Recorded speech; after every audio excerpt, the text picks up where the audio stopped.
2027 নম্বর হাদিস তিরমিজির মধ্যে এসেছে। হাদিসটা বুঝেন, একটু তাকান তো আমার দেখে বুঝেন। রাসূল সাল্লাল্লাহু আলাইহি ওয়াসাল্লাম বলছেন, আল হায়া ওয়াল ইউ শুবাতুম মিনাল ঈমান। লজ্জা এবং অল্প কথা ঈমানের অংশ। ওয়াল বাযাউ ওয়াল বায়ানু শুবাতুম মিনাল নিফাক। আর যার মুখ দিয়ে অশ্রাব্য ভাষা বের হয়, খারাপ ভাষা বের হয়, ও মুনাফিক। মানে লোকটা কোনো অপরাধ করেনি, জেনা করেনি, চুরি করেনি, মানুষ মারেনি, মদ খায়নি, শুধু মুখ খারাপ। কি খারাপ? যেমন আপনার এলাকার, কিছুক্ষণ পরে বলবেন ইনশাল্লাহ, আপনার এলাকার এক মহিলা ফোনে বলছে কি জানেন, যে আমার স্বামীকে দেখতে আপনার যতই ভালো লাগুক না কেন, কিন্তু আমার স্বামীর মুখ এত খারাপ, আমাকে তো গালি দেয়, আমার মাকেও গালি দেয়, আমার 14 গোষ্ঠীকে গালি দেয়। আমি বললাম যে তাই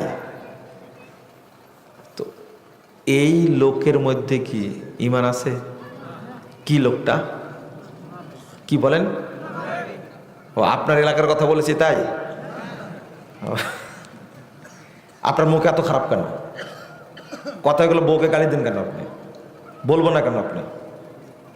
গালি দেন কেন আপনার বউকে? ছি, আপনার নামাজ দিয়ে কোনো লাভ হবে? আচ্ছা পরে বলছি।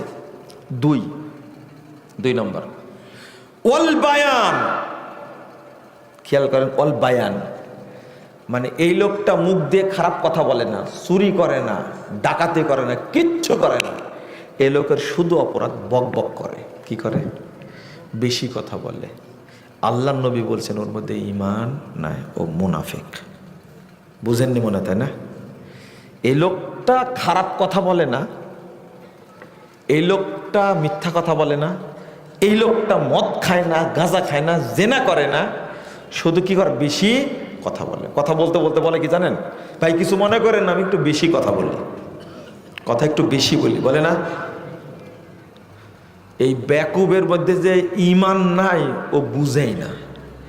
মান কাসুরা কালামু কাসুরা কাযিবু। যে বেশি কথা বলে সে বেশি মিথ্যা বলে।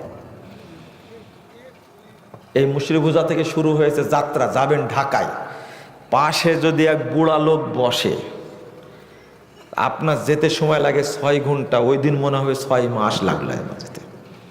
ও এত কথা বলবে, সরকারি চাকরি করেছে, হারাম খেয়েছে, ঘুম হয় না, সারা দিন বকবে। এরকম লোক কিছু আসে না? আরে আপনাকে বলিনি তো, আপনাকে বলিনি, আমি যেটা বুঝাতে চাচ্ছি বুঝেননি। এই লোকটা কোনো অপরাধ করেনি, শুধু কি করে? বেশি কথা বলে। এই লোকের ঈমান নাই। ঈমান এত গুরুত্বপূর্ণ জিনিস, শুধু এই ত্রুটি আছে, ঈমান কি গেছে?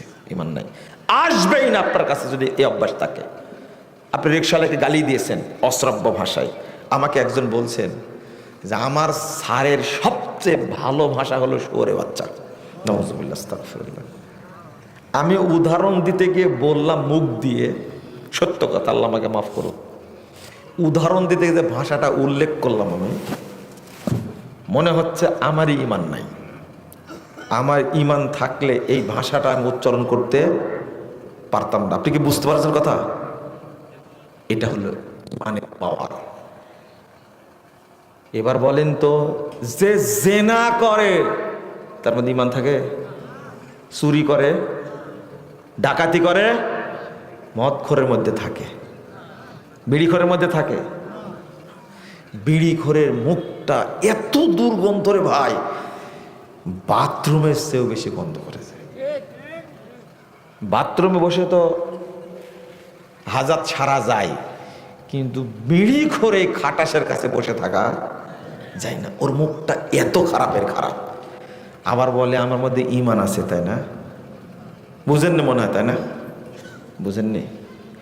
বলেন ঈমান কত দামি জিনিস।